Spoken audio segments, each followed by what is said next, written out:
Boa tarde, eu sou Nel Morato, da Leia Livros, e estamos aqui, eu e Nancy, com o autor mineiro Ricardo Faria e sua convidada no momento, Daniela Freitas. Em breve teremos outros. Bom, quem começa? Ricardo. É um bate-papo literário descontraído. Eu acho que seria interessante o Ricardo se apresentar, né, Ricardo? Fala um pouco de você, né, para todos os leitores que não conhecem o Ricardo Freitas, o Ricardo Faria ainda, conhecer.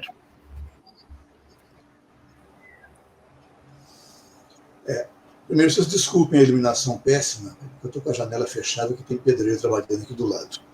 Então, só estou com a luz aqui de cima. Estou sentindo que a iluminação não está muito boa. Mas vamos ver, vamos em frente. Bem, nas orelhas dos meus livros, sempre vem lá uma pequena biografia, né? Falando da minha origem, Dores do Indaiá, uma cidade pequena aqui do oeste de Minas, e resido aqui na capital desde 65.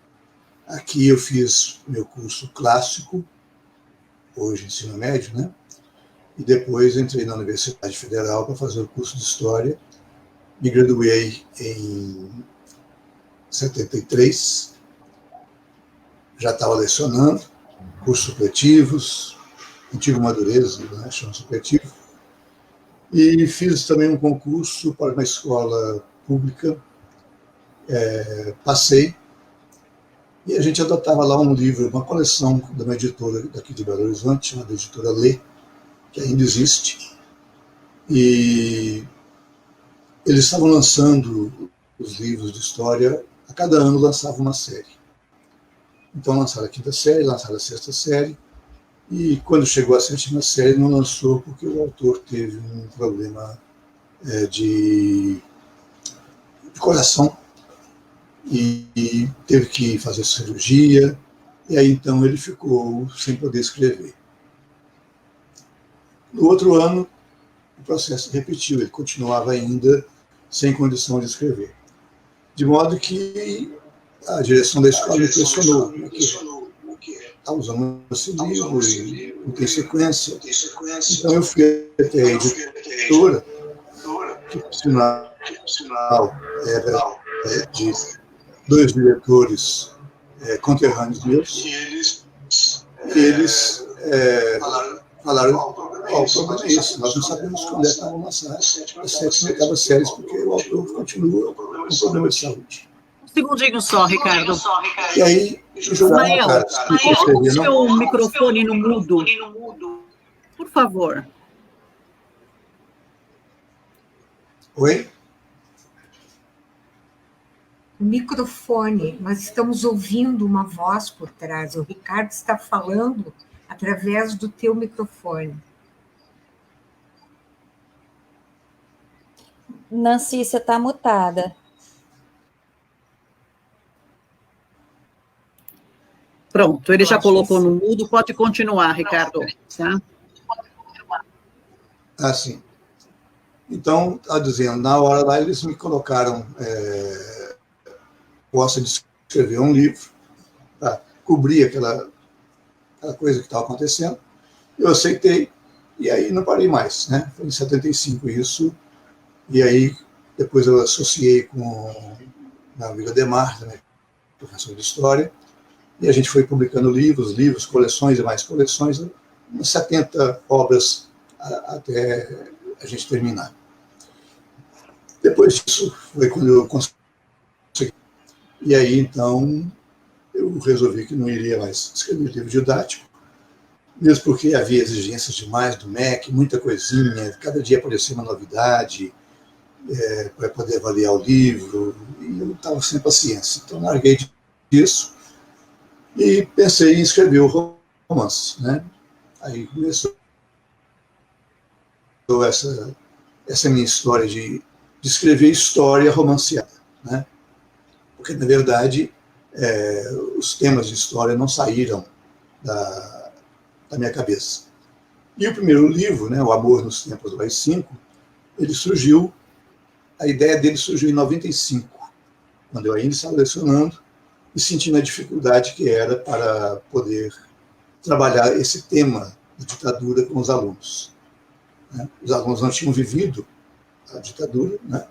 A gente estava saindo dela, eles não tinham vivido, então falar de tortura, de censura e tudo mais era meio complicado. Então eu pensei, talvez, quem sabe, através de um romance, a gente possa levar o aluno a ter uma ideia do que foi esse período militar.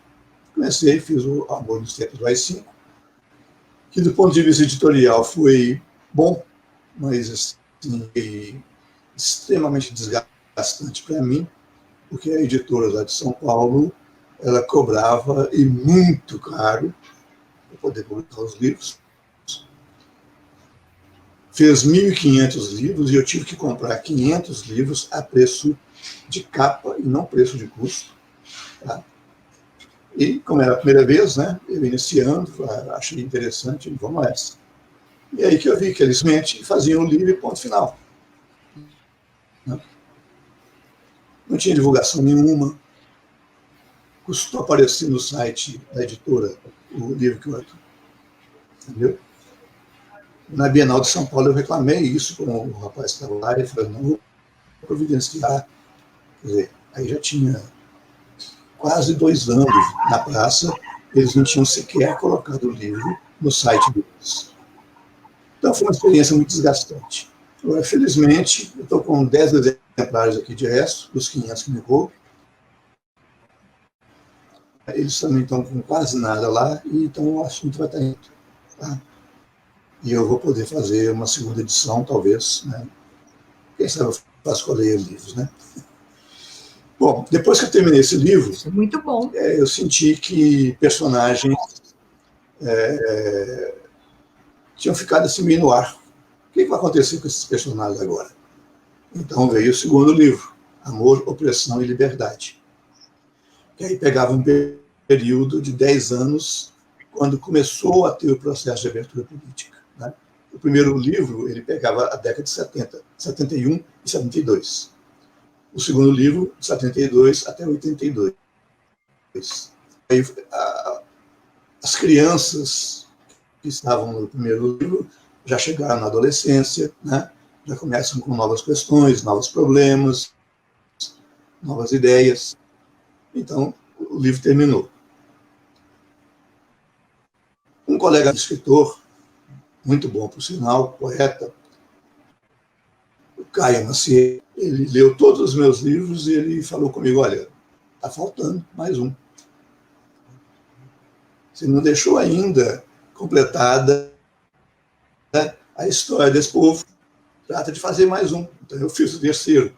Amor, Opressão e Liberdade, Amor e Liberdade, ainda que tardia.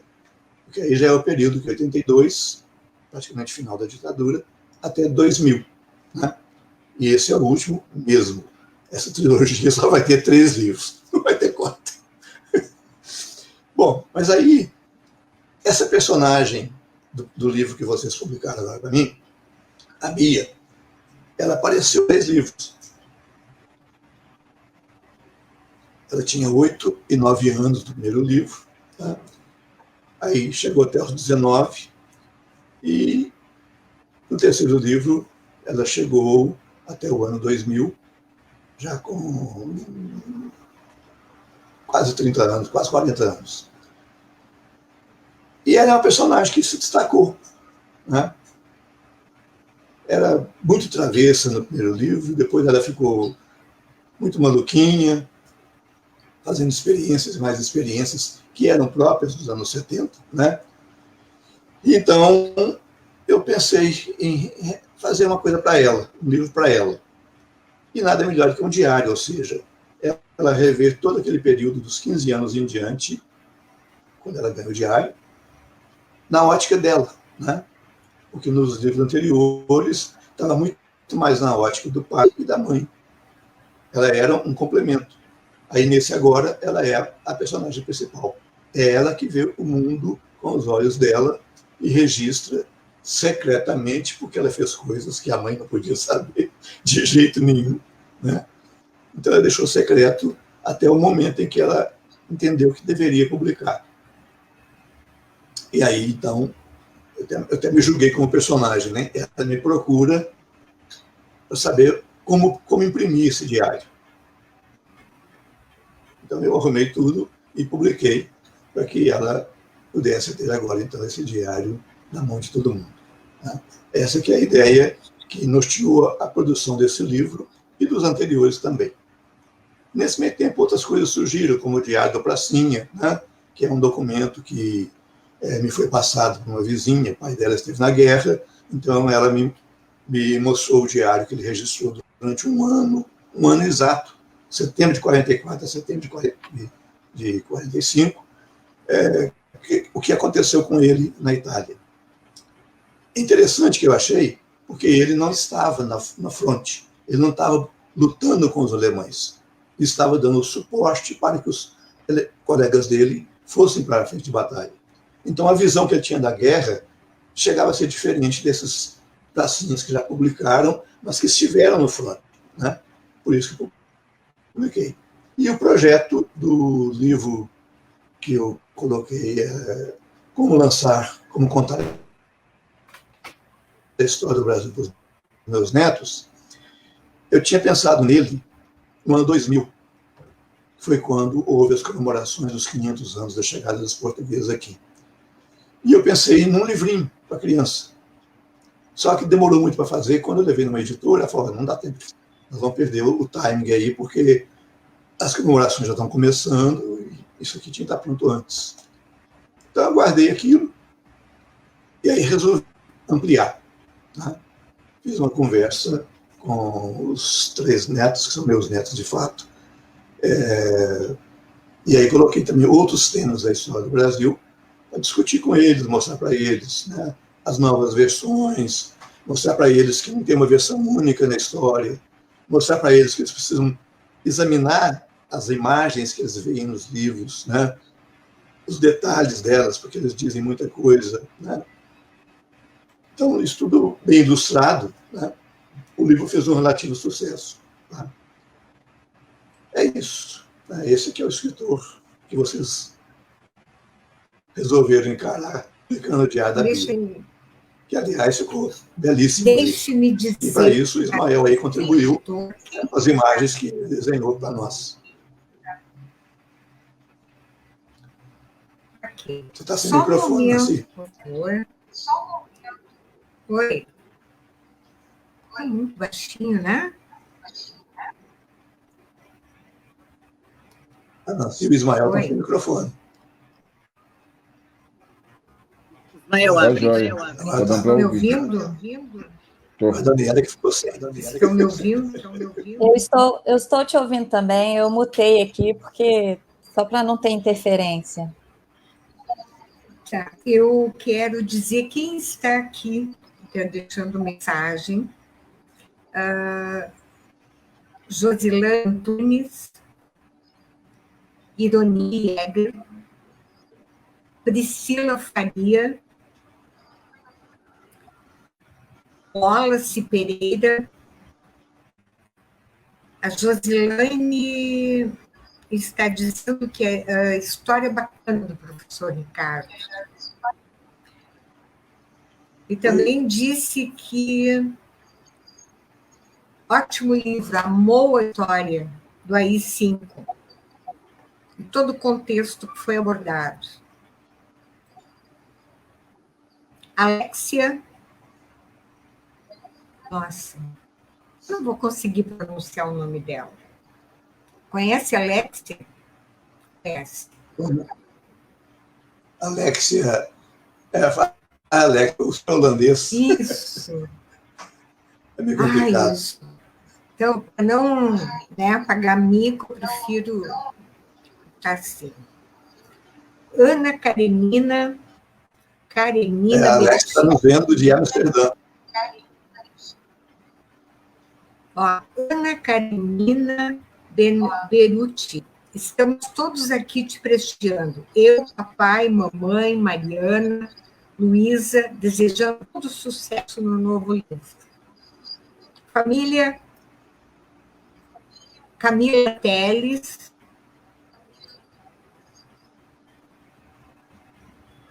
a Josilane está dizendo como contar a história do Brasil para meus netos é maravilhoso. Mas está ruim esse som. Ana Vargas, vamos lá. Ana Vargas é a revisora do livro. Ah, é? Ah, estou aqui, Ricardo, orgulhosa de ter feito parte de todos esses trabalhos. Fala, querida, fala, Nancy. Eu queria fazer uma pergunta, Ricardo. Você escreveu esse livro sobre o AI-5, né? Você chegou a participar da UNE nos idos dos anos 70? Não, ela estava fora da lei, né? Isso. Conseguiu ouvir? Nós só tínhamos os centros de estudo de cada curso. O DA estava fechado, o DCE fechado, a UNE fechada, entendeu? Não havia. A única forma que tinha de participação é que eu coloco a personagem AID participando, era o Centro de Estudos Históricos, que, aliás, eu fui presidente dele. Então, o que ela fez, na verdade, fui eu que fiz. A minha experiência como presidente de estudos históricos, eu joguei na pele da ID. Uma história, naquele livro. É uma história muito rica, muito rica, muito rica, muito rica. Quem vivenciou, ou dos bastidores, ou realmente sofreu toda a repressão dessa época, tem muita história para contar, realmente. Muita história para contar. Daniela, você quer falar, Daniela? Por gentileza. A verdade é o seguinte,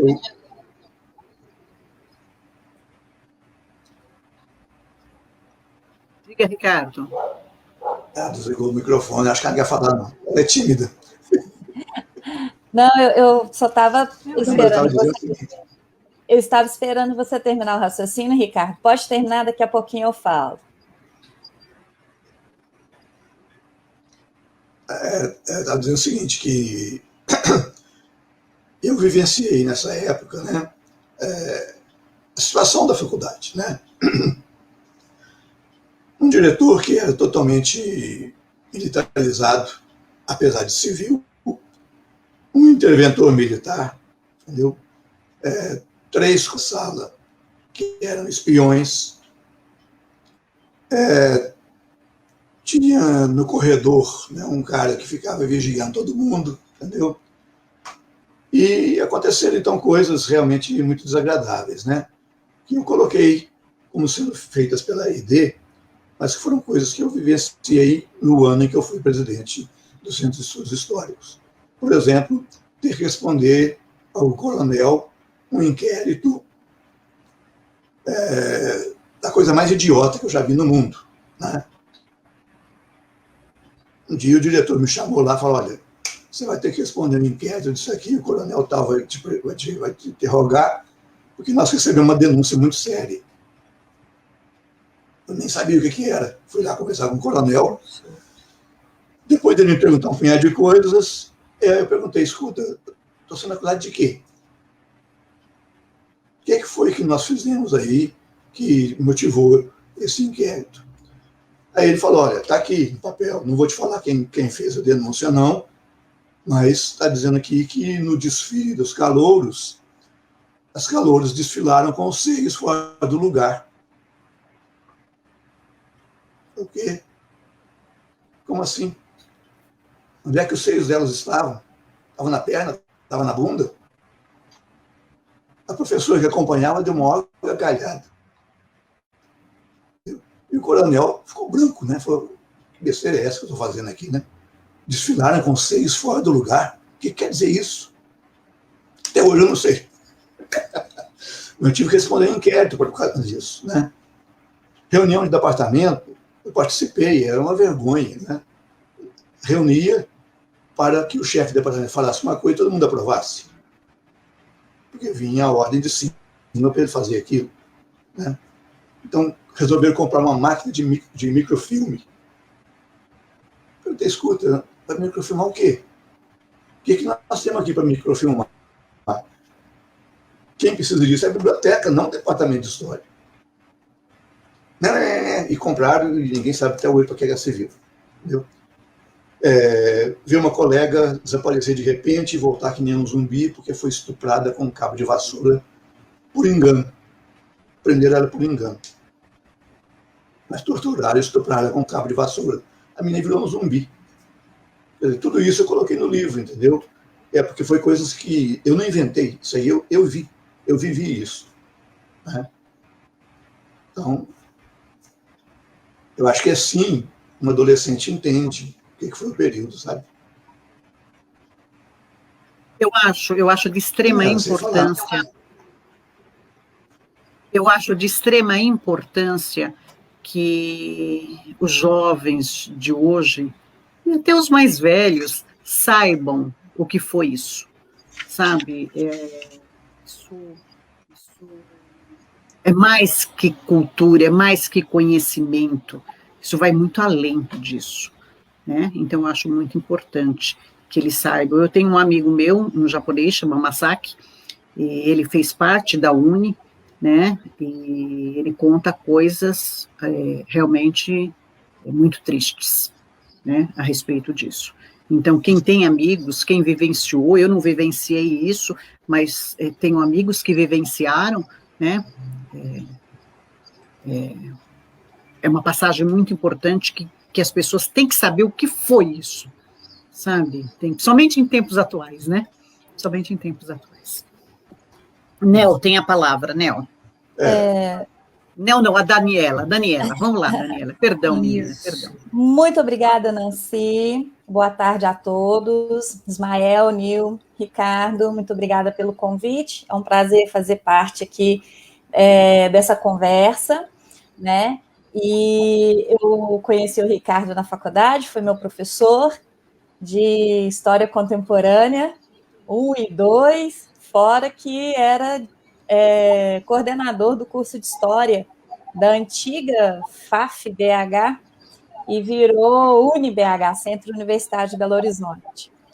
E quando ele fala que a Bia foi levada nessa peca, eu me reconheço um pouco nela, porque eu chegava na sala dele, eu era representante de turma na época, eu chegava na sala dele esbravejando sobre o curso, coisas que a gente não podia aceitar, professores sem didática, e ele ria de mim, mas ele ria debochadamente, né? E, ao mesmo tempo, ele percebia o lado sério das cobranças, né?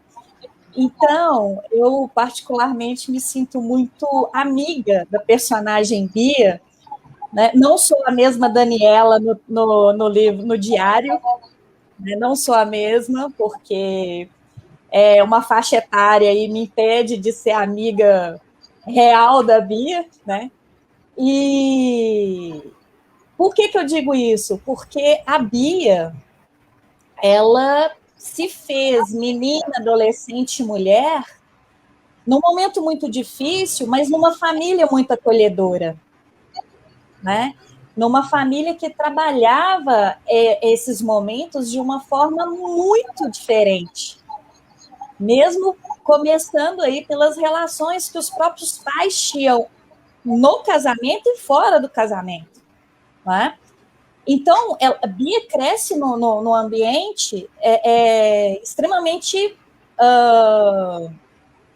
democrático, no sentido da palavra mesmo, a fundo do que a gente pode levar dentro da história. Ela vivia a democracia dentro da casa dela, mesmo que o mundo lá fora não estivesse democrático, né? E a personagem cresce e vira essa mulher agora no diário, né, contando aí as suas peripécias na faculdade. A questão do sexo é sempre um norte aí, mas ela mas ela vai além disso, né? Ela tem umas discussões muito importantes com as amigas e que retrata o mundo do qual estava sendo vivido.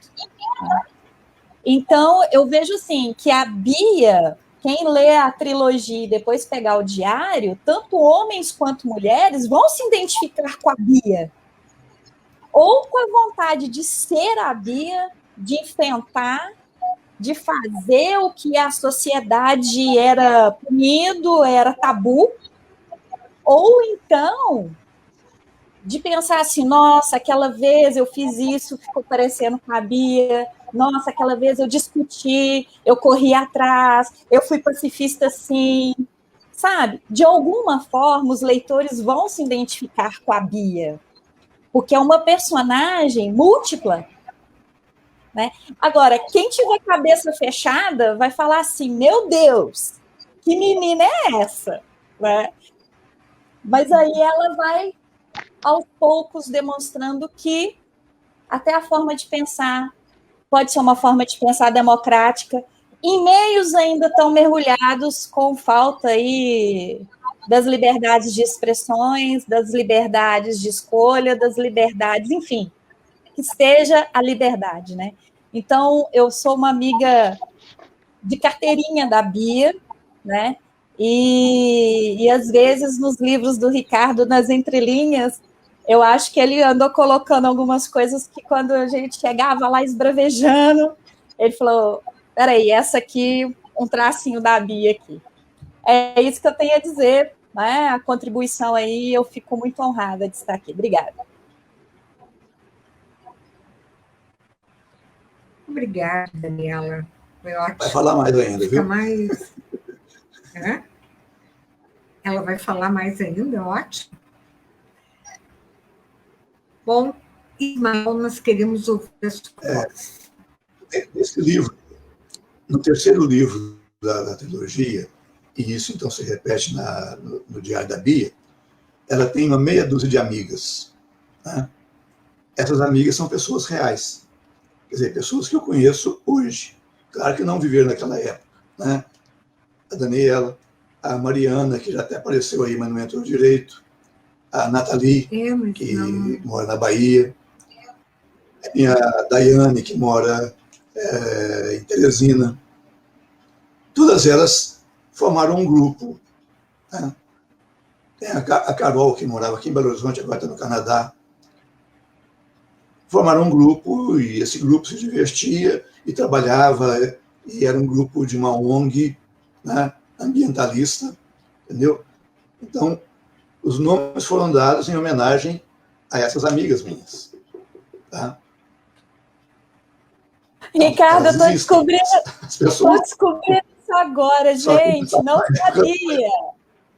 Muito obrigada, viu? Surpresinha aqui agora, eu não sabia disso, gente. Estou encantada, viu, Ricardo? Lisonjeada. Eu não sabia que a Daniela era em minha homenagem. Obrigada. Ué. Qual Daniela que eu conheço? Eu não sei assim.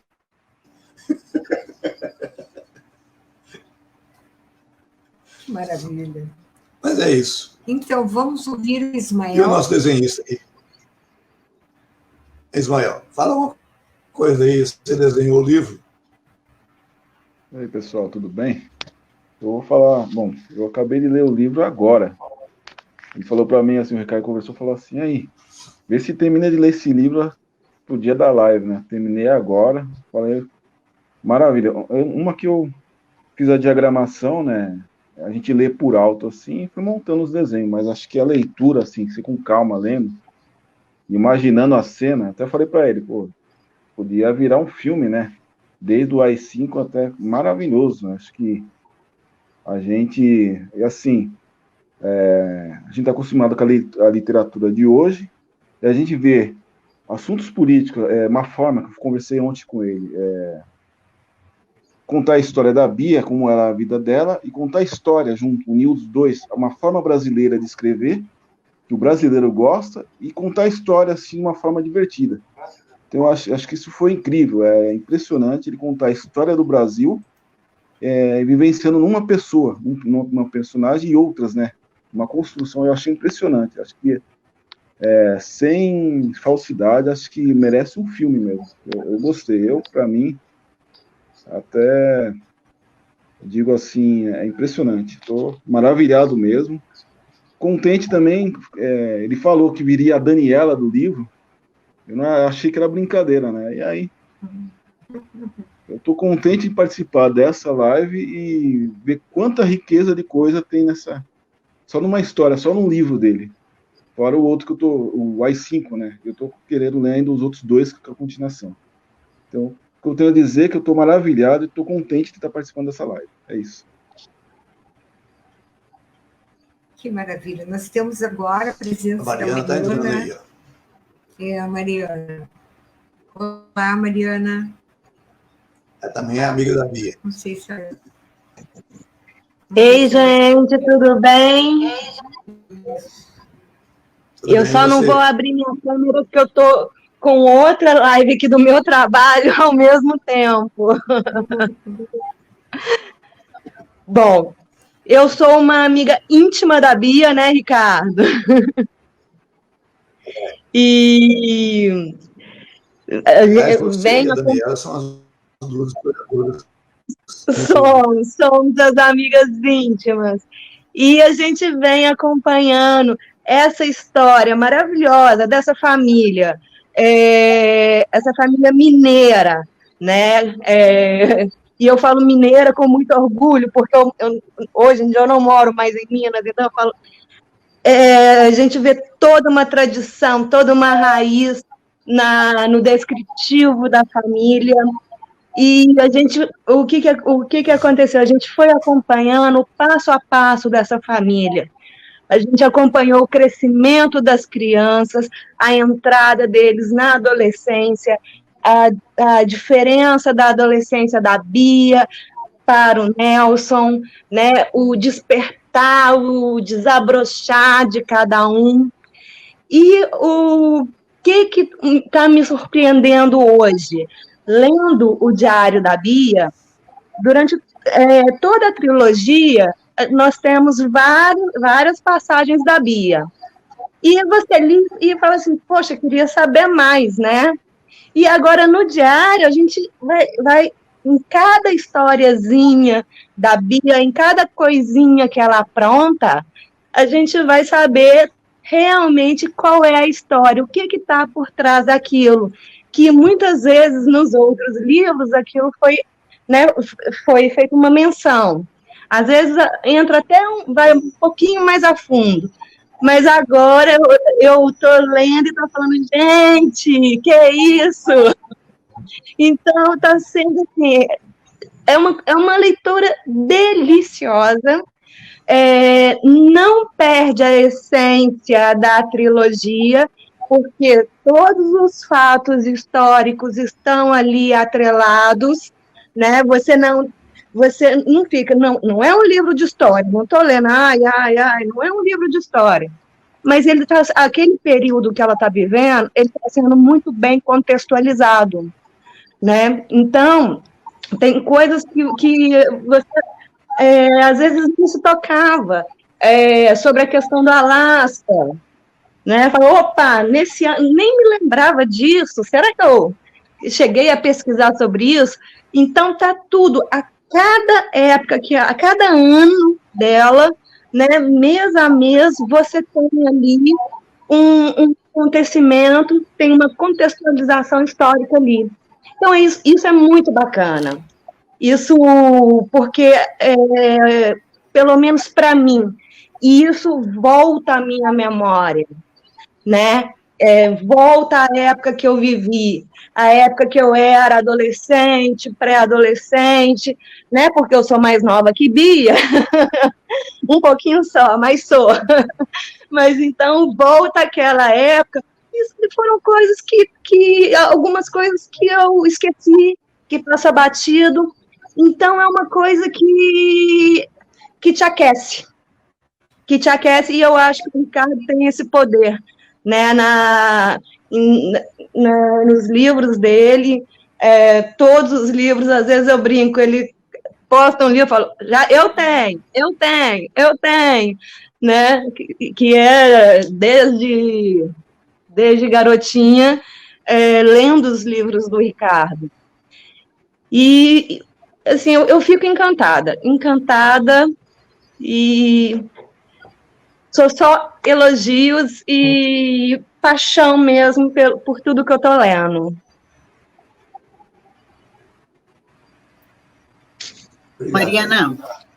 Mariana, na sua visão de leitora, cita para nós um trecho do livro que você se encantou bastante. Um trecho do livro? Isso.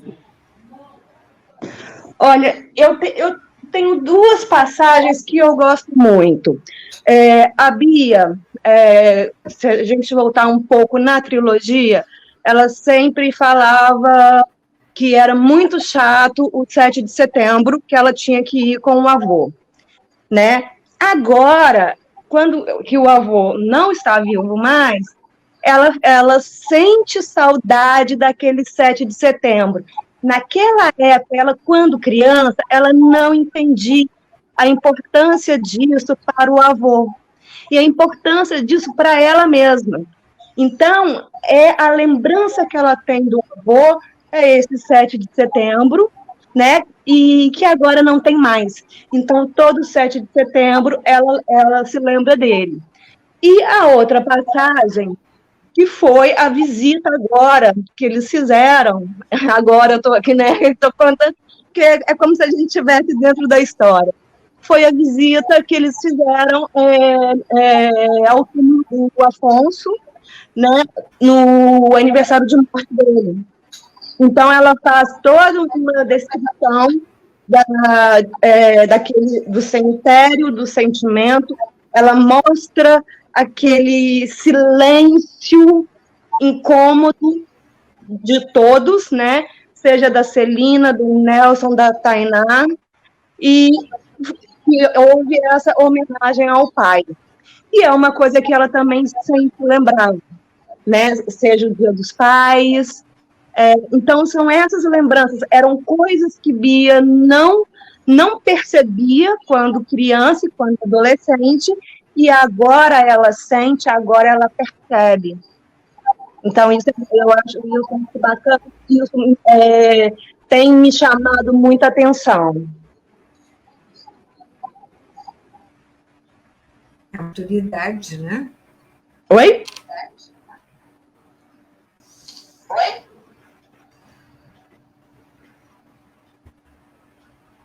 Quem fala agora?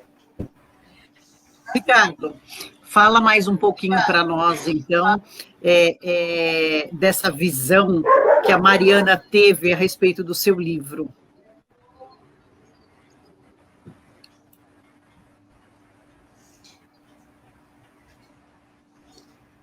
Eu acho que aquilo que eu falei no início, que até ela não estava aqui ainda, né? Eu tentei colocar agora, vamos dizer assim, a mesma história que está nos outros livros. No primeiro, não. No primeiro, ela era pequena. Mas a partir dos 15 anos, né, no caso aí do segundo livro e do terceiro, na visão dela, né? Porque se ela foi, quando pequena, né, ao cemitério do Bonfim, quem é de Belo Horizonte sabe como é que é esse cemitério. É daqueles antigos, com túmulos enormes, pretos, estatuária e tudo mais. Aquilo é uma visão muito pesada, né? E ela ficou realmente assim, aterrorizada com aquilo lá. Certo? Então, lembrar daquilo, né? Agora ela, posso fazer o primeiro, só coloquei o tempo, ficou. Agora ela está discutindo, ela está mostrando para a gente o que foi que ela sentiu, né? E não apenas do pai dela, né? Porque ela vai lembrar também do túmulo da Aide, quando eles enterram a empregada da casa, né? Que ela falece, né? É o mesmo cemitério onde a Aide foi enterrada. Então, eles lembram também daquilo, né? Então, assim, é um contínuo ir e vir, né? Um feedback que você dá, mas numa outra ótica, uma outra visão. A visão da menina, né? Que agora está crescendo, está virando uma mulher que eu acho espetacular, na medida em que ela se torna uma defensora profunda do meio ambiente, que ela briga por isso, né? Ela entra nas causas todas, ela se filia ao Partido Verde assim que ela aparece, entendeu? Então, assim, é uma pessoa altamente comprometida. Coisa que no princípio ela não era nem um pouco, né? No princípio do livro, ela é o que a gente chamava na época uma porra louca, né? Ela fazia tudo que vinha na cabeça, encontrava as pessoas, até que ela tem um baque muito grande com a morte dos amigos, né? Poderia também ter sido a morte dela. Aí, então, ela começa a mudar totalmente, né? Ela passa a estudar mais, ela passa a ter mais consciência, ela passa a ler. Você vê quantos livros que ela leu, que são colocados aí no diário. Primeiro, o livro da Simone de Beauvoir, né? O Segundo Sexo. Esse que mexeu mesmo com a cabeça dela. E aí ela foi descobrindo mais um punhado de outros livros que tinha em casa, que ela nunca tinha prestado atenção neles, né? Ou que o irmão dela comprava agora, e vai discutindo esses livros todos. São livros de historiadores, de sociólogos, de psicólogos, né? Então, ela mostra realmente um crescimento, uma maturidade intelectual muito grande, sem perder o lado moleque dela, né? Esse lado moleque está presente em todo momento. Até nas comemorações dos 500 anos, ela tem Agora, algumas das molecadas dela foram feitas, na realidade, pela Daniela e pela Mariana, viu? Entreguei vocês duas agora. Ricardo, isso não estava no script, não é, Mariana? Algumas coisas. Não estava no script. Olha, peraí. Vamos colocar essas coisas tá limpo aqui. É hora das revelações. Ó, primeiro não viu nada. Não, eu não vou contar. Eu não vou contar o que você plantou, Daniela. Não. Foi a Bia. Não, vamos colocar, né? Os nossos convidados vão achar o que da gente. Então vamos lá, né, Mariana? Deixa eu defender a causa, né? É o seguinte, às vezes o Ricardo me ligava falando assim, Dani, eu preciso por uma história para a Bia. A Bia está num determinado momento da vida que está assim, que está assado e pá. Eu preciso. E eu preciso assim, ele me ligava na quarta, ele precisava da história para sexta. Aí eu falei, meu Deus do céu, peraí. Aí a madrugada escrevendo, meu marido inclusive está aqui, viu, gente, participando, que ele não me deixa mentir. Eu passava a noite escrevendo, mandava sexta-feira para ele, morrendo de medo de estar horrível. Correndo, é? Escrever correndo? Aí ele, nossa, que história fantástica! Vai caber certinho no enredo da Bia. Eu falei, Ricardo, isso aí é história inventada, Ricardo. Não, mas vai ficar ótimo. A Bia vai fazer. Mariana tá rindo ali, que eu acho que foi do mesmo jeito com ela. Mari, conta aí a sua história agora. É desse jeito, gente, é tudo ficcional. Compartilho da sua, Dani. Eu sei que eu ficava louca. Eu falei assim, gente... E ele me dava o tema, né? Assim, um tema assim, assado. Eu falei, meu Deus do céu. Eu falei, e agora, né? Vamos lá. E essa questão mesmo, da quarta para sexta. Né? Eu falei, Jesus, o que eu faço? Como é que eu vou dar conta? Aí eu tinha que... Eu pegava, e eu tenho um seríssimo problema que eu não consigo fazer nada assim, direto no computador, né? Então, eu pego, eu escrevo no caderno, né? E depois eu tenho que digitar. Teve um dia que eu acho que eu te mandei uma foto do meu caderno, mandei? Eu acho que eu te mandei, eu escrevi e mandei a foto. Eu falei, meu Deus, eu vou digitar isso tudo, não. E pensando nas histórias... e tentando trazer também aquilo que era real, aquilo que eu escutava, né? Que a gente escutava ali dentro da faculdade e tal, que os grupinhos faziam. Então, eu pensei assim, deixa eu puxar na memória aqui as situações e criar aí em si essas situações, né? Olha, foi um trabalho difícil. Agora as coisas estão explicadas, Ricardo. Não, vou achar ruim pelo Eu acho seguinte. até que posso ter outro Para mim, livro disso aí tudo. Ó. Para mim, já nos anos, com meus 7.0, pensar como uma moça, uma adolescente, né, pensaria em determinados momentos, é meio complicado, né? A minha visão não é a melhor possível. Então, tem que apelar para as amigas. E o prêmio para elas é ter o nome delas no livro.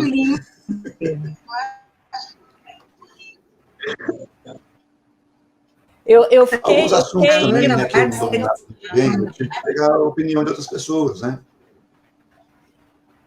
Eu realmente fiquei lisonjeada de saber que a Daniela que aparece no livro sou eu, viu? Muito obrigada mesmo. Eu não sabia que eu ia aparecer.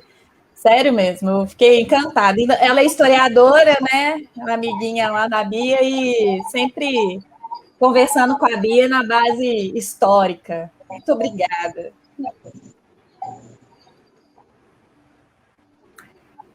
A Ana Vargas está do livro, né?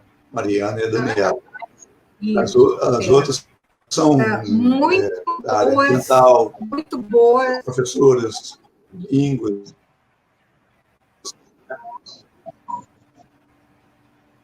Muito boa essa história. Recolher opiniões para poder montar a personagem. Né? Os áudios estão dando muito delay. Oi?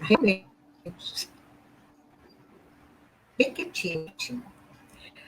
Muito essas histórias. Acho que tem material para mais um livro. Diário Secreto da Bia, parte 2. Não. Agora é outra coisa. Eu já tenho outro livro pronto, inclusive nesse a Mariana não quis participar, porque não pôde, mas a Daniela participou, que é um livro de contos que já está pronto, falta só mandar para vocês aí, dependendo do preço que vocês cobrarem.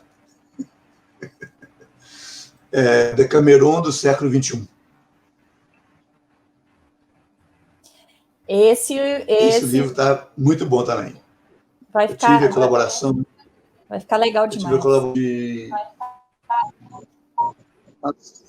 umas 10 pessoas, entre homens e mulheres, os seus contos, entendeu? E tem conto de tudo que você puder imaginar. Quer dizer, é um grupo de pessoas que se reúnem, igual no Decameron original, do Castro, né? Claro que eu não estou querendo repetir a fama dele, mas a ideia é essa, né? Um grupo de 7 mulheres e 3 homens se reúnem num sítio para fugir da pandemia, né? Da peste, que está correndo aí, e aí começam a contar histórias, né? Então, a cada dia um que conta uma história. Então, são 100 contos ao todo. E tem contos maravilhosos.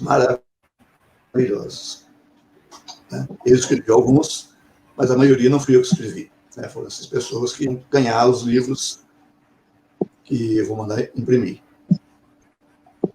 Quem escreveu um conto ganha um livro. Quem escreveu 10 ganha 10 livros. Ricardo, eu posso dar um spoilerzinho aí do Decameron? Pode. Pode. Nesse futuro livro vai ser lançado aí pelo Ricardo. Eu tive também a honra de participar, Ricardo me chamou, e dentre uns contos que eu escrevi, tem um lá que eu faço uma homenagem à minha mãe. Eu faço um texto relacionando a minha mãe e a minha filha. Inclusive, quando eu mandei para o Ricardo, ele me deu um retorno, assim, chorando, porque ele ficou muito emocionado. Eu demonstro um amor muito cativante entre uma neta e uma avó. Então, vale a pena ler, não só os meus, mas do Ricardo e de outros autores que participaram. São coisas muito legais. Ah, eu quero ler. Oh!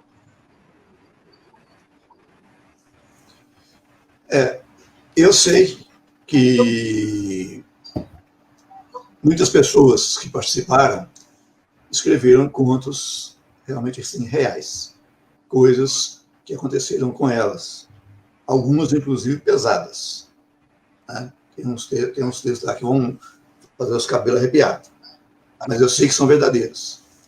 Essas pessoas, inclusive, nem querem que o nome delas seja citado no livro. Aquelas que escreveram coisas mais tranquilas, sem problema, né? Todo mundo está citando. Mas alguns lá não quiseram, não. Né? Principalmente os homens. Eles contaram coisas de sua vida, entendeu? E não quiseram se identificar. Oi? O gênero desse livro o gênero desse livro que as pessoas escreveram, qual é o gênero? É aberto?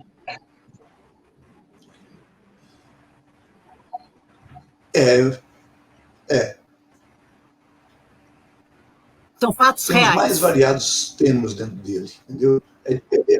Eu acho que é difícil classificar.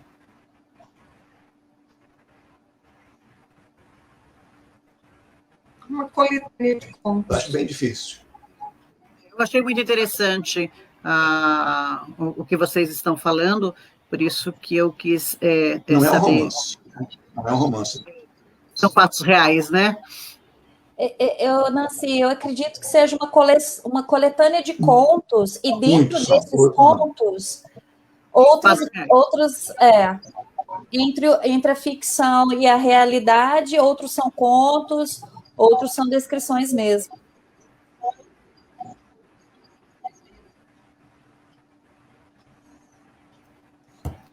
Tem de tudo nele. Está me ouvindo? Fale das participações aí. Como é que está a nossa...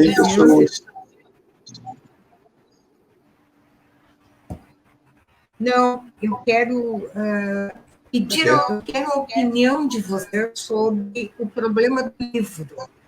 Porque, pela reforma tributária que está no Congresso, a Receita Federal disse que pobre não lê, não compra livro. Então, eu gostaria de saber o que você pensa a respeito e o que a gente poderia fazer para melhorar essa situação. Isso não pode continuar. Eles não podem provar isso. O livro é caro e o pobre não lê, não consegue comprar.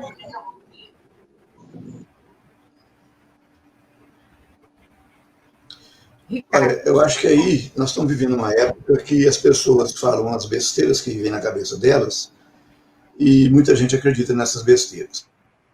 Essa aí é uma delas. Né? Só rico que compra livro no Brasil? Eu acho que eles são os que menos compram. Sabe? A nossa elite não demonstra em nenhum momento que tem cultura livresca. A classe média compra. Né? Os pobres não compram porque não tem dinheiro. Então, o que tem que fazer? Não é colocar imposto para encarecer mais ainda.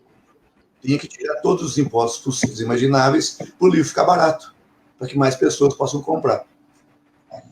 Agora, vim com esse papo de não aumentar os impostos para poder tirar dinheiro dos ricos e fazer o que com esse dinheiro dos ricos que eles vão tirar? Aí as editoras vão ter que fazer o quê? Edições de quantos livros? Hoje você faz uma edição de 100 livros, o custo dele é R$30. O custo, né? Por aí. Então, para você vender, você tem que vender por 50, porque tem o frete do correio, tem o lucro que você vai ter. Agora, você vender hoje o livro por R$50, R$60 é temeroso. Eu estou vendendo esse diário por 40. Eu sei que pessoas gostariam de ter e não compraram, porque não tem R$40 para poder comprar o livro. Entendeu? Então, a questão é a seguinte. É uma falácia esse pessoal da Receita vir com esse papo de que rico que compra livro, então aumentar o imposto do livro por causa disso. Isso é uma besteira tremenda, né? O pior é que encontra gente no governo que concorda com isso e que tem dúvida fazendo isso mesmo, né? Eles Depois diz que o Brasil é um país onde o povo não lê. Vai. Fala, Dana. Eu faria, dentro desse contexto, eu faria outra pergunta. O brasileiro não lê porque o livro é caro, ou o livro é caro porque o brasileiro não lê? Né? Então, e eu não vou dividir classes sociais, eu estou falando do brasileiro em geral.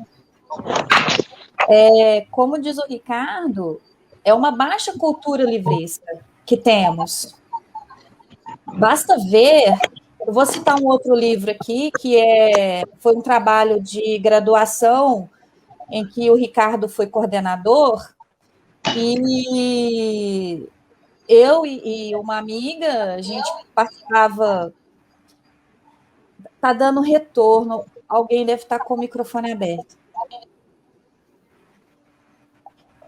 Então, foi um trabalho de iniciação científica na faculdade, e no final nós produzimos um dicionário da Inconfidência Mineira, que foi um trabalho de graduação da história, e que a gente tinha certeza de que iria ser publicado.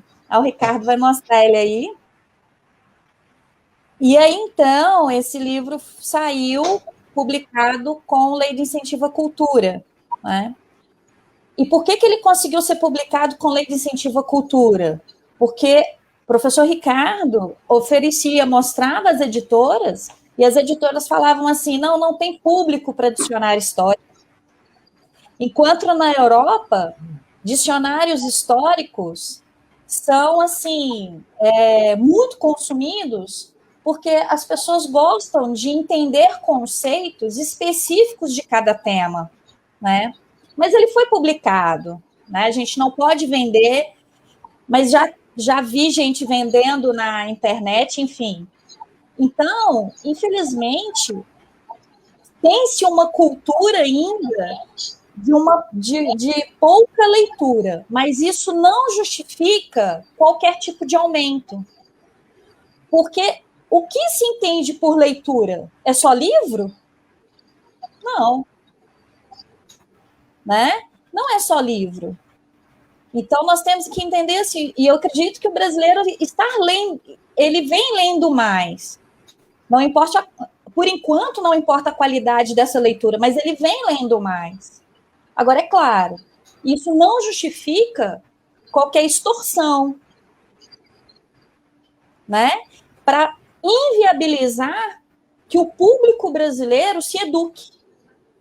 Porque uma população educada, ela é pensante. E se ela é pensante, ela é perigosa.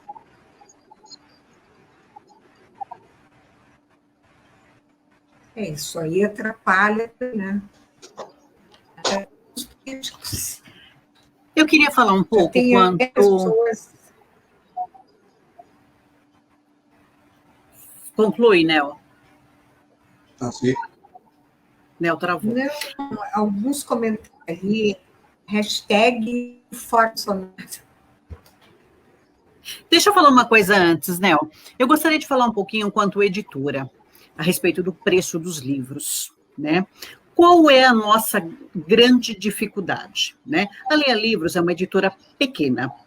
Ela não tem impressão própria.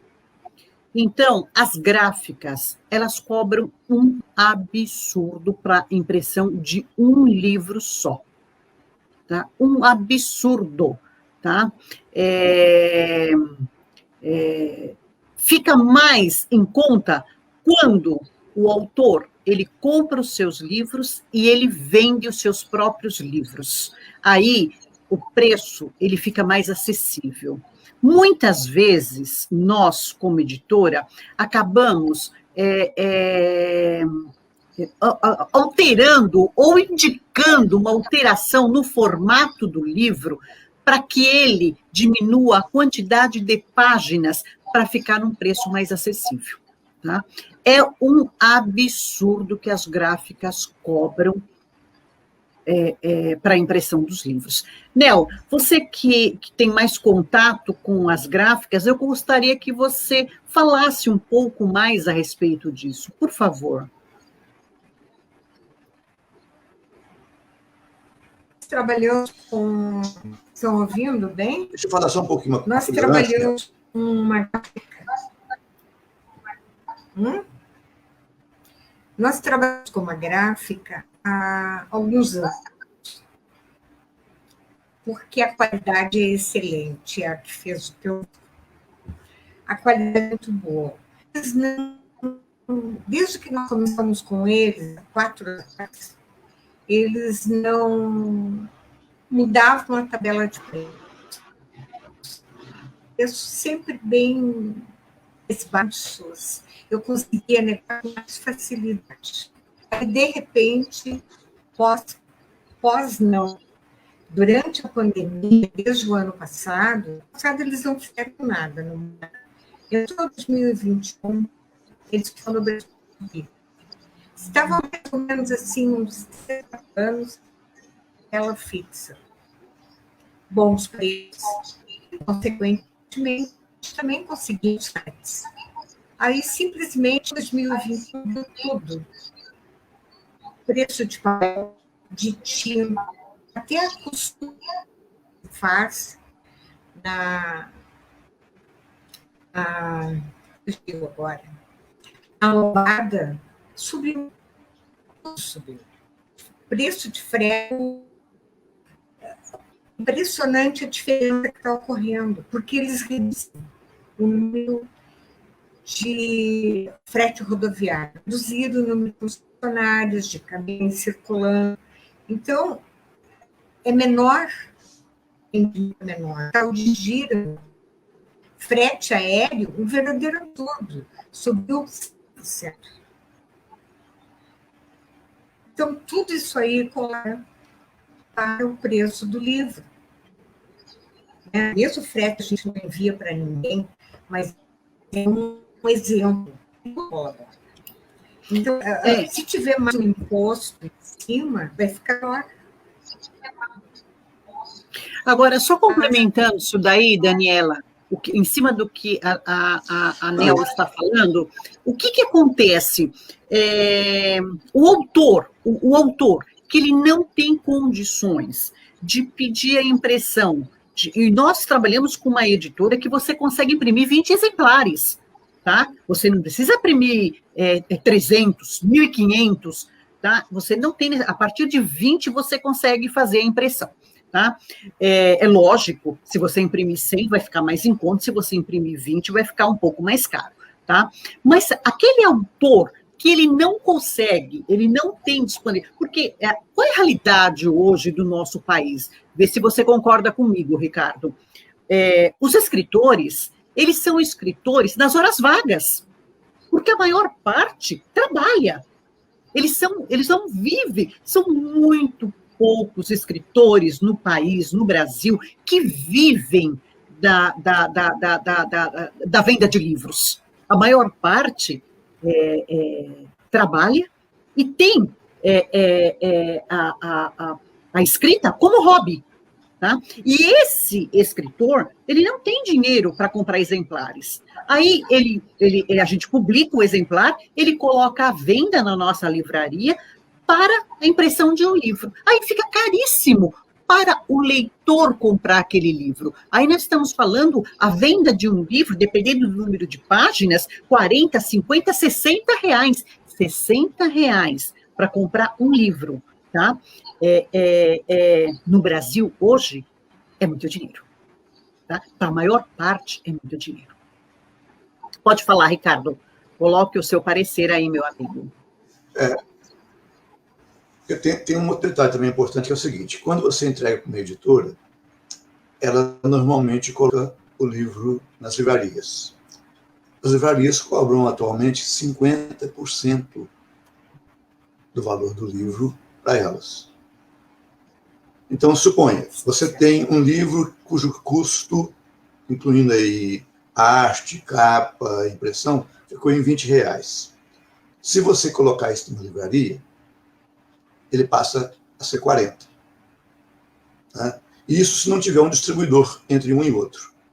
Tendo distribuidor, aí é mais uns 20% a mais. O autor vai ganhar o quê? Quando ele faz um contrato da editora para ela bancar tudo e vender o livro. Ele ganha 10%. Né? Então, eu, depois de passar pela experiência desagradabilíssima do primeiro livro que eu fiz, ruim nos 2 seguintes, eu agora estou fazendo a coisa por minha conta. Entendeu? Eu não vou colocar o livro em livraria. Eu uso a internet. Querem um livro? Me manda, eu indico como é que você vai fazer, onde você vai pagar, eu te mando sem cobrar frete. E eu ganho muito mais do que se o livro estivesse numa livraria em que eu iria ganhar 10% sobre o que a livraria pagaria à editora. Isso quando paga, né? Porque tem editora que eu sei que está falindo e vender. Então, tem editora quebrando por conta disso. Eu agora não faço mais livro por conta da editora para ela colocar o livro em livraria. Isso não faço mais. Agora eu faço, eu escrevo, eu tenho a minha revisora, né? Se for ilustrar, tem aí o Ismael, né? Ele diagrama também. Aí eu passo para você, por exemplo, como fiz esse aqui, quanto é que vai ficar aqui a questão da impressão. Ficou relativamente barato, porque eu fiz uma quantidade pequena. Eu fiz 150 exemplares. Né? Já vendi a metade. Então, o que eu ganhei foi o quê? Ganhei praticamente R$ 8 em cada livro. É pouco? É.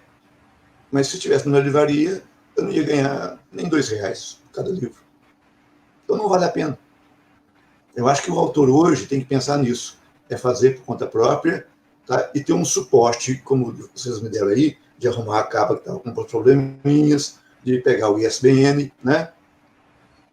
E rodar e mandar me entregar. Quer dizer, o livro foi impresso em Porto Alegre, foi me entregue aqui em Belo Horizonte, o frete não foi caro, eu não achei caro, porque, claro, não vem só ele, né? Vem um caminhão cheio de coisas, entre eles os 4 pacotes de livro que vocês mandaram. Então, esse é o caminho que eu vou seguir agora. E que indico para quem quiser escrever livro. Não se atrevam a entregar o livro para uma editora para fazer tudo e você ganhar 10%. Entendeu? Até hoje não recebi um tostão da editora que publicou o primeiro livro. E, inclusive, esse ano eu pedi uma prestação de contas, eles me mandaram. Aí eu descobri uma coisa interessantíssima. Eles venderam cerca de 600 livros a 50. R$1,50. Para aquele pessoal que vende nas feiras, a R$10 o livro. Entendeu? Venderam 600 livros para as bienais do ano passado, atrasado, a um. Eu tive que pagar 40 pelo livro, por cada livro que eles me obrigaram a comprar. Eu paguei R$20 mil para ficar com 500 livros. Em 2015, ainda tenho 10. Felizmente, eu consegui vender os outros. Entendeu? Foi o que eu ganhei. A editora não me deu um centavo até hoje. Fala, Nel.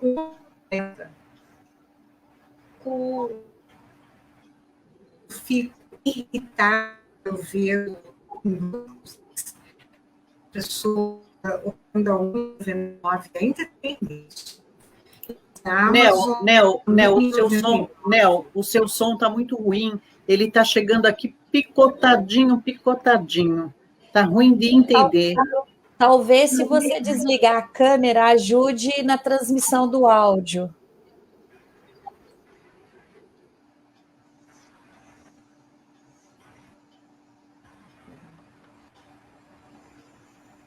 Será?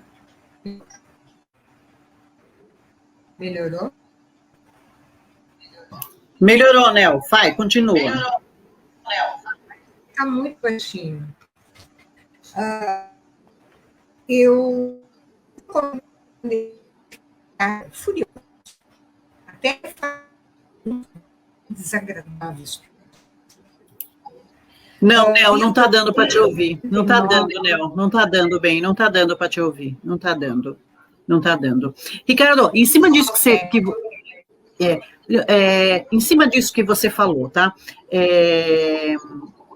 Nós da Leia Livros somos totalmente contra forçar o autor a comprar 100 livros, 200 livros.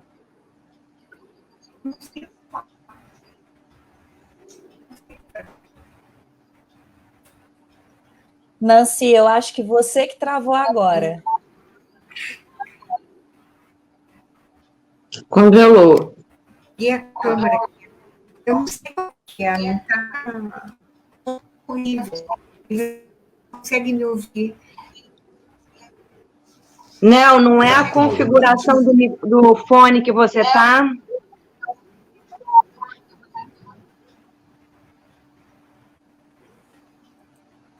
E agora a Nancy e a Nel travaram. Estão me ouvindo? Ouvindo? Tá picado. Tá. Hoje está tudo assim.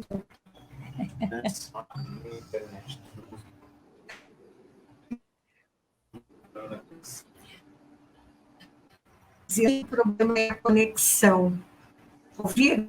Fala aí, Ismael. Não.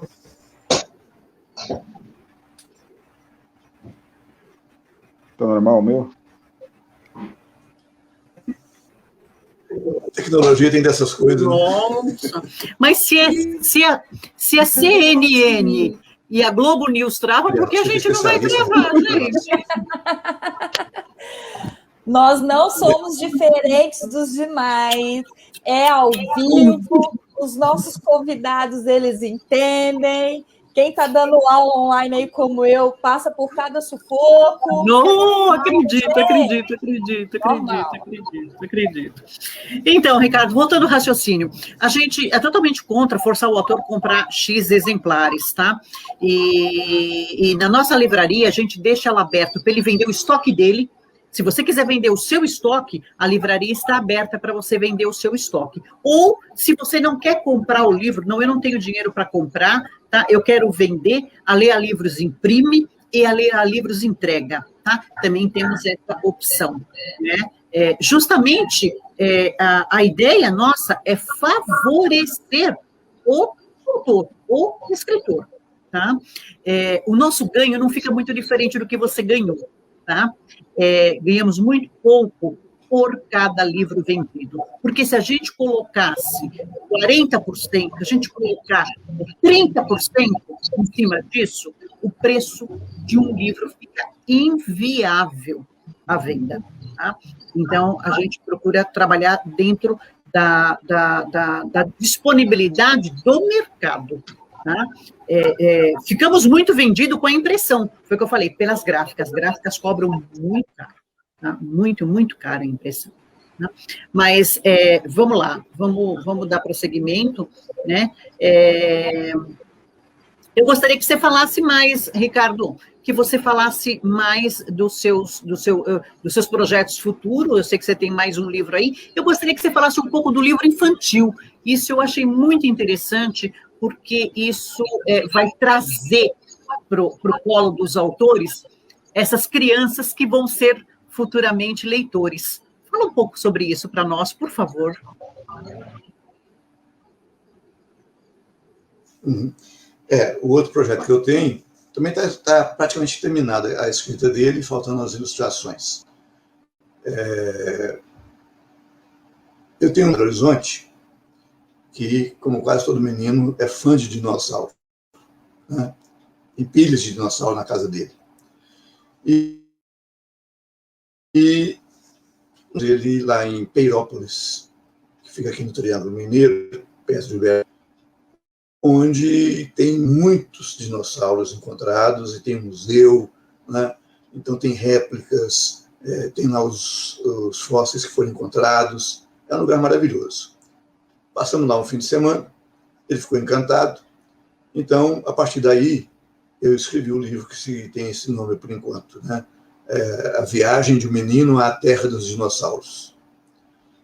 E tem as fotos que nós tiramos lá, e os desenhos ele que está fazendo. Ele tem 10 anos, ele que está fazendo os desenhos dos dinossauros para a gente colocar no livro. Lamento, Ismael, não sobrou para você dessa vez. Mas a ideia foi essa, né? Então, assim, a gente mostra, vai falando dos dinossauros, e no final tem uma página, né, a respeito de dinossauros mesmo, indicação bibliográfica com livros para crianças de dinossauros. É um livro pequeno, salvo engano, ele vai ter 32 páginas. É um livro mesmo que pode ser usado em escola, tudo mais. Agora, esse é sair caro, porque ele...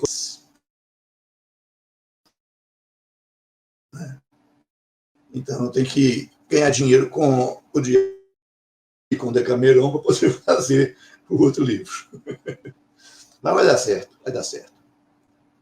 Mas basicamente é isso, quer dizer, é que ele se entusiasmou vendo os dinossauros lá, e fotografou tudo, registrou tudo, ele tirou mais de 100 fotografias de dinossauros lá.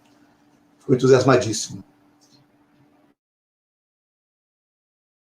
E é realmente um passeio que as escolas pudessem levar os meninos lá, toda é meio longe, né?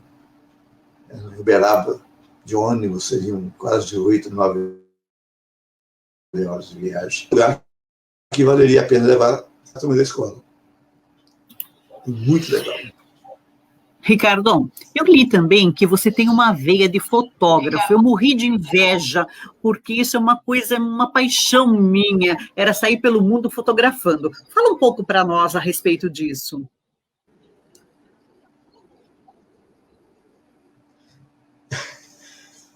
Foi por acaso também. Na verdade, em 79, que eu e minha esposa tínhamos aquelas maquininhas vagabundas, né, que vivia tirando fotografia dos meninos, aquela coisa toda. Aí uma amiga nossa, aliás, uma cunhada nossa, ela morava num prédio em que morava também um fotógrafo famoso aqui em Belo Horizonte, e ele dava cursos de fotografia. Então, a minha esposa fez o curso, adorou. Aí eu comprei uma máquina profissional, né? E no ano seguinte eu também fiz o curso, o mesmo curso. Então aí começamos a fotografar. Eu fiquei fã de um fotógrafo europeu chamado David Hamilton, sabe, que trabalha com filtros e dava assim, umas coisas bem poéticas nas fotos dele. Então, de uma certa maneira, eu que sempre quis ser poeta e nunca tive jeito para escrever poesia, eu comecei a fazer poesia nas minhas fotos. Né? Até mandei uma para vocês viram, né? Aquele questionário. Eu mandei uma foto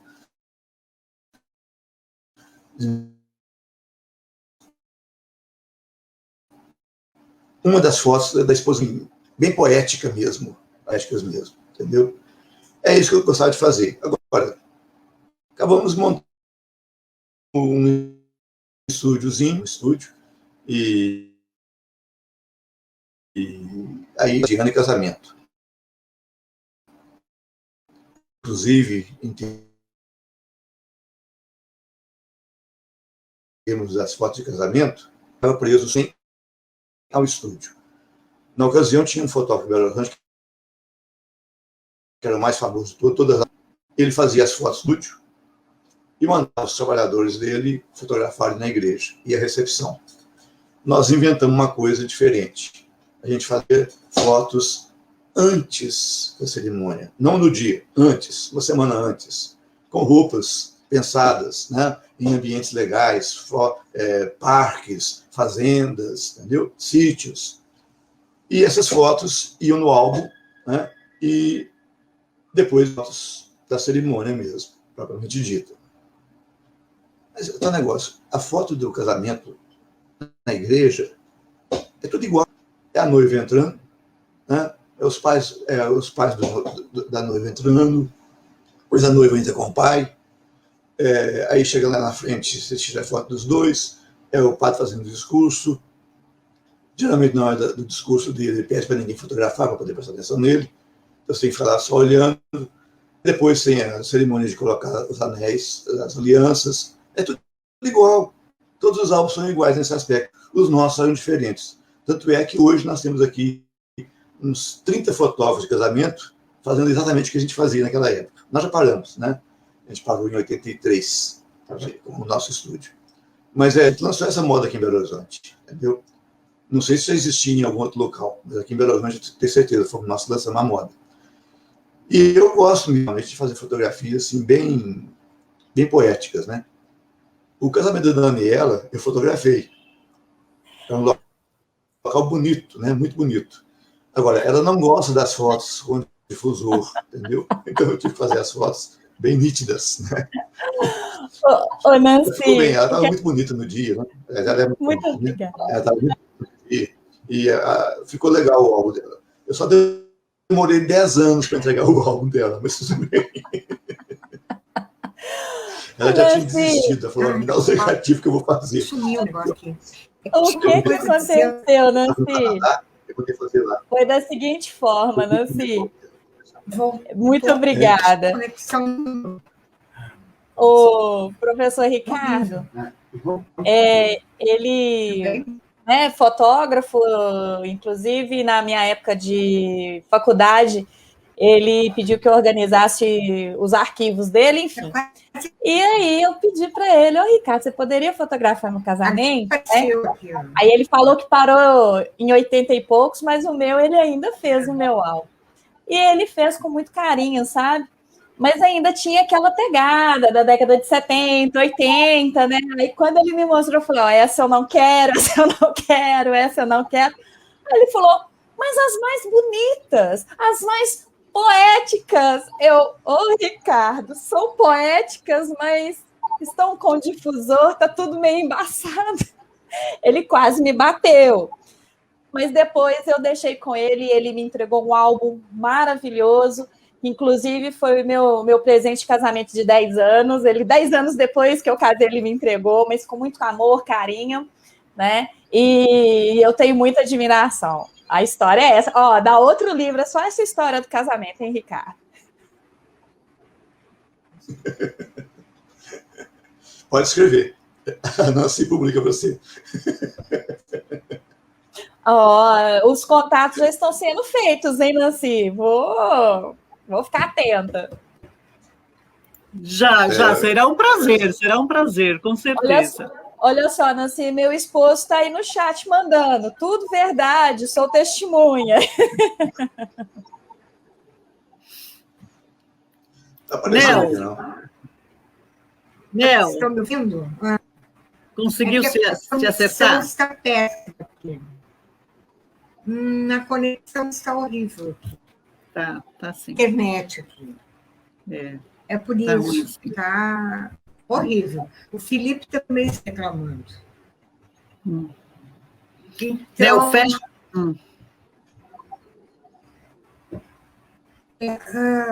Eu só quero ler um comentário aqui do amigo Wagner Aves. Ele mora no Nordeste. Eu conheço ele desde a época do Gemais, uma pessoa do Gemais, com saudades. Quando tínhamos o Google, lembram? E falando sobre o aumento dos livros, sobre o preço dos livros. O ruim é que essa prática pode representar o fim dos empregos até das livrarias, que é a prática de vender direto. Por vender direto. A maior parte dos autores comprando em shopping ou diretamente com as livrarias serão refúgio apenas de autores formados.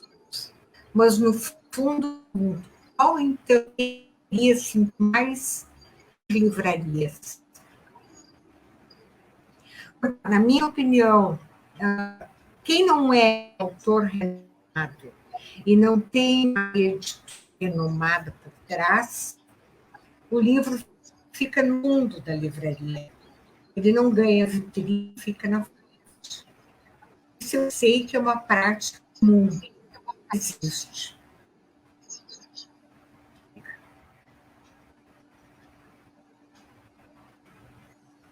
Pode falar. Poderia responder o Wagner ali, ele coloca assim, né? Qual, então, teria sentido mais a existência das livrarias, né? Eu acho que ainda vai fazer sentido, só que todas as livrarias vão ter que se adaptar ao mundo agora.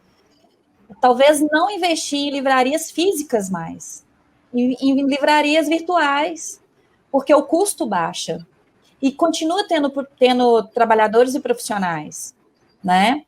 Então, eu acredito que numa adaptação, isso não agora, porque e-book ou compra de livros em internet vem aumentando. Então, ainda não. Tenho certeza de que elas são importantes, né? Elas precisam existir para ser esse livro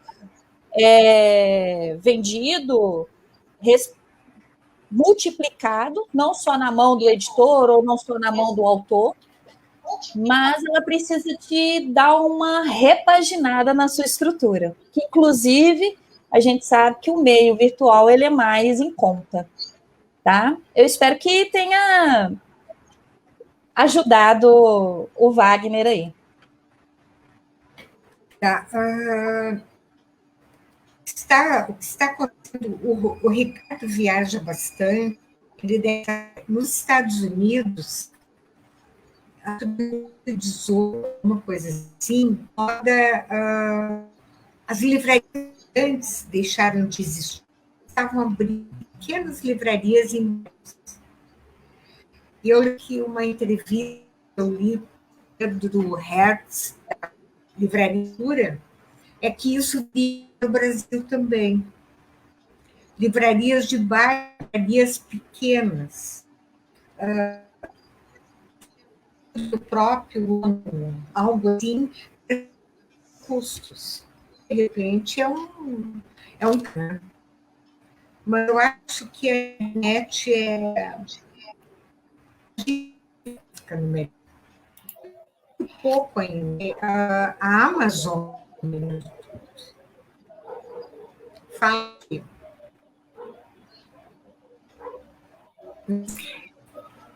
Ricardo, aproveitando esse gancho aí da Daniela e da Nel, fala para nós o que você acha do e-book, da venda do livro digital, ou da leitura no livro digital. Qual é o seu parecer? Fala para nós isso. Eu não gosto. Eu não consigo ler no computador. Eu tenho que ler no papel para rabiscar, para grifar, entendeu? Não, eu não gosto mesmo, não. Eu tenho lido alguns aqui, que eu estou pegando naquele site Domínio Público. Deixei de... que antes eu só lia coisa de história. Então, estou pegando alguma literatura aqui que faz falta também para a gente conhecer. Mas a gente dá sono. Você fica lendo aqui e dá sono. Tem que ler arriscando o livro, marcando. Sabe? Eu realmente não gosto do e-book. Você sabe que no começo do Leia Livros, nós abrimos uma página que a gente disponibilizava digitalmente clássicos, esses de domínio público. E lembra disso, Nel? E teve tão baixa procura, o pessoal, olha, não foi para frente, não vingou. Foi um projeto nosso do Leia Livros que não vingou. Tanto é que nós tiramos isso do ar, tá? Porque ele era uma página a mais dentro do site e que ninguém se preocupava. No começo da pandemia, Nós liberamos alguns livros também para ler de forma digital com o slogan "Fique em casa", né? Para o pessoal ler. Também não vingou, né? Realmente, o brasileiro não tem a cultura do e-book. Talvez essa nova geração que vem vindo aí fique mais ligada nisso, porque está mais antenada. Eu também gosto do livro físico, eu gosto de pegar o livro, eu gosto de cheirar o livro. Eu era rata da cultura, eu era rata da Saraiva, tá? Vivia na cultura, andando pelas gôndolas, olhando os livros, tá? Capa me chamava muita atenção, eu pegava a capa, lia sinopse, tá? Então, para mim, é muito difícil eu conseguir ler digitalmente, né? Talvez essa nova geração que venha, ela fique mais antenada nisso e a gente fica mais para o passado, né? Eu tenho as dúvidas. Eu tenho as dúvidas com a nova geração. Eu acho que eu faço campanha sempre ensinar os bebês quando estão no útero. Ler para eles. Eu acho que tem que começar, nós temos que preparar leitores para isso tudo. Tem que começar. Mamãe tem que ler, espera o seu bebê. E depois continuar lendo todos os dias, todas as semanas, até que ele vá para a escola. Mas também continuar incentivando. Esse é o caminho. Porque não consegue ensinar um adulto a ler como temos um problema cultural muito grande, foi assim. Tá ruim, continua ruim. Gente, o papo tá ótimo, mas nós estamos fechando 1h20.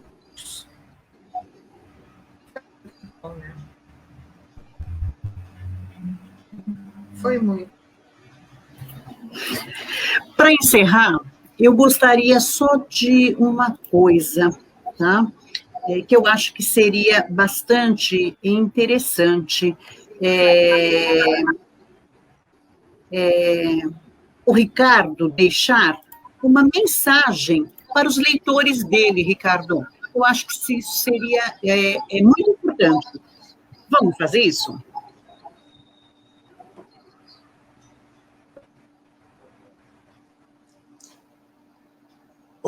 Bom, acho que a mensagem que eu deixaria para os meus leitores é que eu deixaria para todo e qualquer leitor, né? Continue lendo, entendeu? Continue lendo, porque tem muito sendo publicada, muita coisa boa sendo publicada. Tem gente que fala, não leio autor nacional. Também tem alguns autores muito ruins mesmo.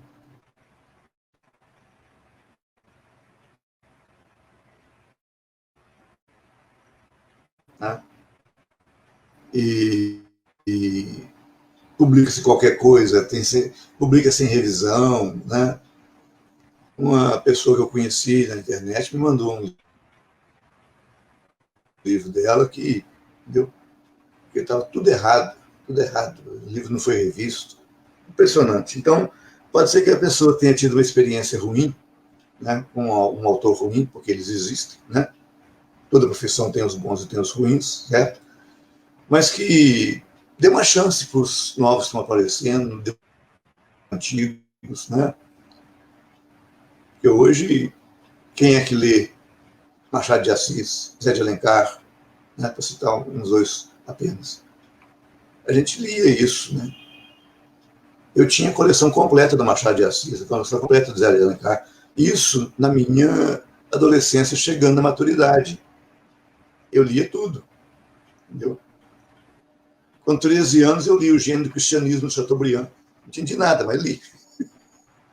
Entendeu? Eu acho que é isso. As pessoas têm que ler, e depois que ler, se for o caso, e descobrir que na primeira leitura pulou alguma coisa, deixou de sacar alguma coisa interessante, né? Não se deve deixar de ler. Entendeu? Isso é o que eu falo para todo mundo. Quem já leu, continue lendo. Quem não leu, comece a ler. Porque a leitura é a viagem que você não pode fazer agora na pandemia, né? Você pode ir pelo mundo todo, conhecer pessoas do mundo todo, sem sair de casa. Então, é essa a mensagem. Leiam, continuem lendo. Tá? Eu só complementaria dizendo que só a leitura nos transformará num país forte. Tá? Só a leitura, sabe? Nel, você quer encerrar, amiga? Com certeza. Não, encerrar. Daniela. A leitura traz o conhecimento. E o conhecimento muda a vida das pessoas. Muito bem. Isso é importante. Muito bem. Daniela, obrigada de coração, foi um prazer conhecê-la. Mariana. A Daniela também tinha. Essa live fica gravada? Fica, né, Nel? Página. Fica gravada na página. E eu gostaria que você olhasse Fica na página, né? Editora. A página leia ali. Fica tudo lá. Os comentários, tudo. Pode responder. Beleza. Beleza. Eu também faço o download. horário, né? Teve muita gente que não pôde comparecer. Isso. Eu faço download também. E eu quero agradecer a presença da Daniela, da Mariana, do Ismael, né, que abrilhantaram aqui, me pouparam a garganta, inclusive. Ismael, obrigada, eu não te agradeci. Ismael, não te agradeci. Obrigada, meu lindo. Ricardo, é uma honra te conhecer, cara. Uma honra te conhecer, sabe? Uma honra. Espero continuar com a sua amizade, independente da Leia Livros, continuar com a sua amizade por muitos e muitos anos, tá? Você conquista corações. É isso que eu colocaria, tá? Você conquista corações. Obrigado. Com certeza. Fale, Nel Moreno. Estarei aqui sempre. A entrevista eu vou publicar ainda hoje no Almanaque Literário e daí eu vou compartilhar o link. A entrevista na íntegra, todas as capas. Ele falou, escreveu muito. Ok.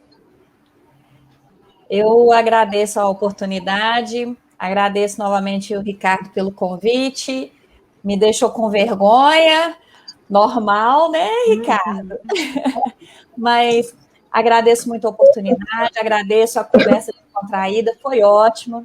É a primeira vez que eu participo de live, então, de gratidão mesmo, da gente compartilhar e conversar um pouco dessa personagem e desse trilogia e o livro e o Diário de Bia de uma forma tão gostosa, assim como é a escrita do Ricardo, que nos proporciona momentos muito, muito prazerosos, né? E reflexivos ao mesmo tempo. Muito obrigada pela oportunidade. Gente, eu queria agradecer também.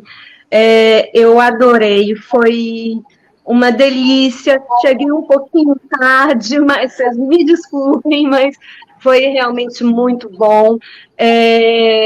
Trabalhar com o Ricardo é extremamente prazeroso.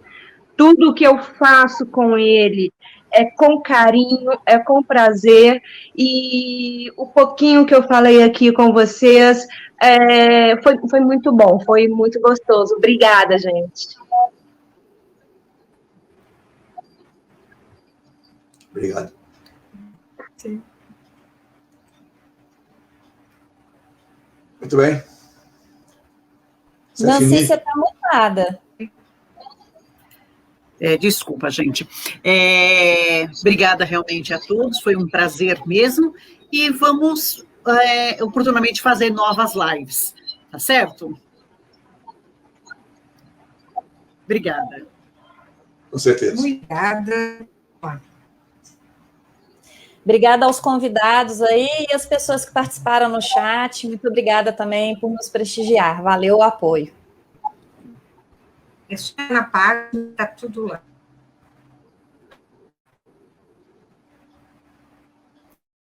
Isso aí.